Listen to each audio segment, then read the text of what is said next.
Modern gardening has adopted the same business model as a software subscription. A recurring annual fee is required just to keep the system running. A standard 4x8 raised bed with basic drip irrigation costs between $330 and $650 the first year. But that's just the setup. These artificial environments demand continuous investment every season, requiring new soil, fresh seeds, and annual chemical boosts. Retailers heavily marketed this high-cost, high-convenience method for decades. It is the primary system allowing the gardening industry to generate consistent corporate profit. This commercial focus leaves little room for ancient methods that require zero corporate sponsors and zero recurring costs. These systems fell out of mainstream awareness because they left nothing for a company to sell. By optimizing for immediate convenience, we have been trained to ignore agricultural methods that produce high yields for free. One alternative is hügelkultur, an ancient wood mound farming technique documented by medieval European farmers working poor, rocky land.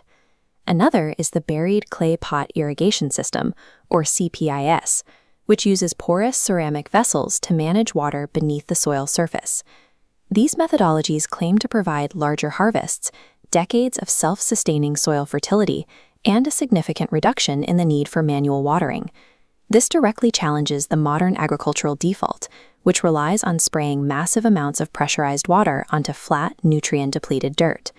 This raises an important question. Are these ancient methods actually scientifically superior? Or is abandoning modern automation just a romanticized, labor-intensive fantasy? To find the answer, we will conduct an objective, data-backed audit to see if the financial savings of these ancient techniques justify the physical toll required to build them. A hügelkultur bed is built from the ground up, starting with a base of large fallen logs. These are layered with smaller branches, organic waste, and finally a thin cap of soil. Sourcing the right wood is critical. You must use untreated logs like oak, apple, or birch, while strictly avoiding cedar, black walnut, or any lumber treated with rot-resistant chemicals. Decaying wood behaves like a sponge. It locks rainwater inside its cellular structure and releases it slowly to plant roots over several weeks. As the wood rots, it acts as a 20-year slow-release fertilizer.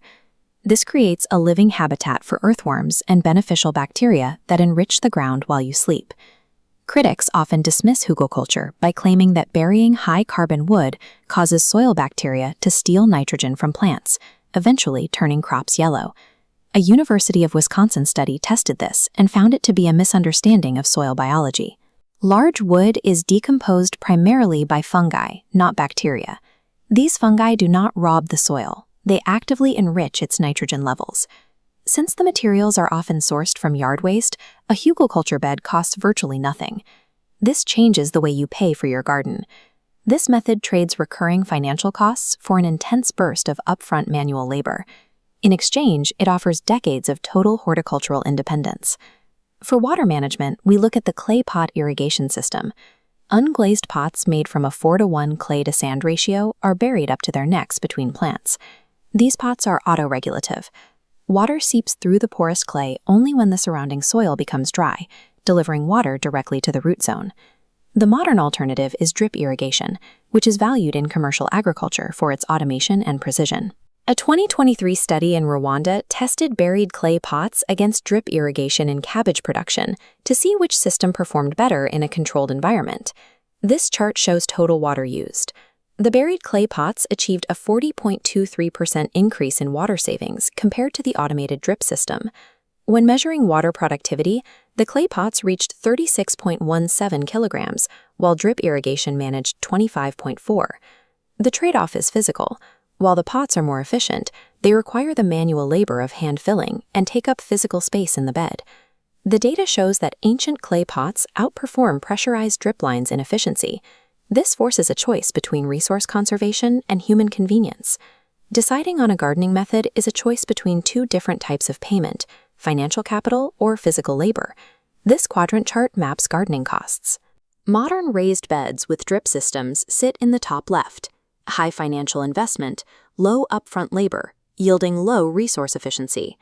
Ancient methods plot opposite, near zero financial cost, but demanding intense upfront labor for maximum efficiency. These systems are often categorized as primitive because they provide no opportunity for monetization. This shifts the final decision away from the store and back to your specific life constraints. If you have limited physical space or value automation above all else, traditional raised beds are the logical choice. You are simply paying a financial premium for immediate convenience. If you live in an arid climate with strict water restrictions, clay pot irrigation is a scientifically backed necessity. Trading the convenience of an automated drip line for a 40% reduction in water use is a critical survival tactic for water-scarce regions. For the homesteader with access to yard waste and the capacity for physical work, hügelkultur is the definitive choice. This upfront labor permanently removes the need for commercial soil and synthetic fertilizers. Nature provides the mechanics for self-sustaining growth. Modern systems have simply built a retail layer over it. Ultimately, the absolute most effective growing methods cost you absolutely nothing but the willingness to perform the physical labor.